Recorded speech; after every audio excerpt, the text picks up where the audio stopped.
Bollywood cafe आज explain कर रहा है एक पॉलिश मूवी। ये मूवी पॉलिश फिल्म फेस्टिवल की अवार्ड विनिंग मूवी है। इस मूवी में एक मदर और एक सन के रिलेशनशिप को बखूबी उजागर किया गया है। अपने मॉम की ऊटपटांग हरकतों की वजह से एक बच्चा किस तरह से उस माहौल में अपने आप को संभालने की कोशिश करता है, देखेंगे हम इस मूवी में। पोलैंड के एक गांव में एक मॉम और उसका बेटा पैट्रिक रहते हैं। इस गांव की पॉपुलेशन बहुत ही कम है, लेकिन ये एक टूरिस्ट स्पॉट है। पैट्रिक के फादर यहाँ से कहीं दूर जॉब करते हैं, इसलिए मॉम और सन को हमेशा यहाँ पे अकेला ही रहना पड़ता है। पैट्रिक शुरू से ही यहाँ पे रहा है, इसलिए वो हमेशा से अकेला महसूस करता है। पैट्रिक के लिए उसकी दुनिया सिर्फ और सिर्फ उसकी माँ ही है। वो अपनी मदर के साथ ही हमेशा खेलता है, वो अपनी मदर के साथ ही साइकिलिंग करता है, वो अपनी मदर के साथ ही हमेशा स्विमिंग करता है, लेक के पास जाता है, गेम खेलता है। उसका कोई और फ्रेंड है ही नहीं। उसकी सारी दुनिया उसकी मॉमी है। वो अपनी मॉम के साथ अपनी गांव के पास चलने वाली ट्रेन के साथ रेस भी लगाता है और ये उनका डेली का रूटीन है। पैट्रिक की दुनिया जैसे उसकी मॉम ही है। पैट्रिक की सारी दुनिया उसके मॉम के इर्द गिर्द ही घूमती है। पैट्रिक और उसकी मॉम का रिलेशन ठीक वैसा ही है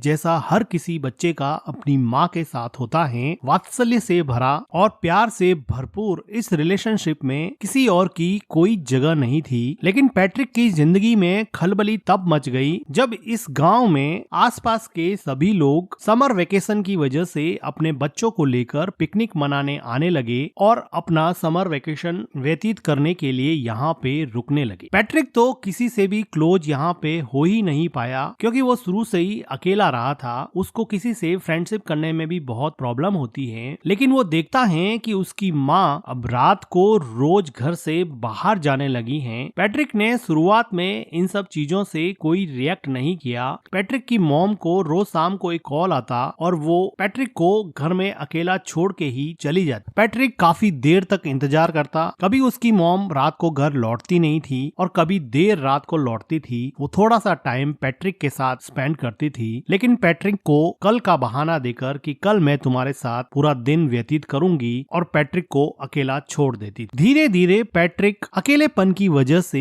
एंजाइटी और डिप्रेशन का शिकार होने लगा। वो अपने अकेलेपन से कोप अप नहीं कर पा रहा था, क्योंकि उसके कोई फ्रेंड भी नहीं थे। अगले दिन वो देखता है कि उसके पड़ोस में कोई नई लड़की आई है, जो शायद अपना समर वेकेशन यहाँ बिताने के लिए पास में रहने लगी है। पैट्रिक उस लड़की से दोस्ती करने की कोशिश करता है, लेकिन टिपिकल टीनेजर की तरह वो लड़की उसको कोई रेस्पॉन्स नहीं देती है। अगले दिन पैट्रिक की मॉम जब फिर से घर के बाहर जाने लगती हैं, तो पैट्रिक को बहुत बुरा लगता है और वो अपनी मॉम के ड्रेस पर जूस से भरा ग्लास गिरा देता है, जिसकी वजह से उसकी मॉम उस पर बहुत चिल्लाती है और उसको डांटने लगती है। वो उसके मन की हालत नहीं समझ पा रही थी कि वो अंदर से कितना अकेला फील कर रहा है, लेकिन जैसे उसको कोई फर्क ही नहीं पड़ता, वो अपनी ड्रेस चेंज करके फिर से शाम को अपने बॉयफ्रेंड से मिलने के लिए निकल जाती है। पैट्रिक अपनी मॉम का पीछा करता है। वो देखता है कि कहाँ जाती हैं। कुछ देर जाने पर उसको पता चलता है कि वो हमेशा अपने एक बॉयफ्रेंड से मिलती हैं। पैट्रिक को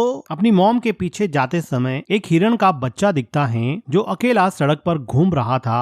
ये डायरेक्टर का मेटाफर है कि किस तरह से हिरन के बच्चे को भी उसकी माँ ने अकेला छोड़ दिया है और वो इस सुनसान से जंगल में अकेला घूम रहा है, जैसे कि पैट्रिक भी अपनी माँ के बिना इस पूरे गांव में पूरे समर वेकेशन में अकेला पड़ गया है। पैट्रिक को हिरन के बच्चे को देख के जैसे कुछ सांत्वना मिली और वो अगले दिन नए दोस्त बनाने के लिए तैयार हो गया। वो पास में आई लड़की माइका से बात करने लगा और थोड़ी देर एक दूसरे से बात करने के बाद में वो दोनों एक दूसरे के दोस्त बन गए। माइका बताती है कि उसके पेरेंट्स का डिवोर्स हो चुका है। वो खुद भी बहुत अकेला महसूस करती है। अब माइका और पैट्रिक में काफी दोस्ती हो जाती है और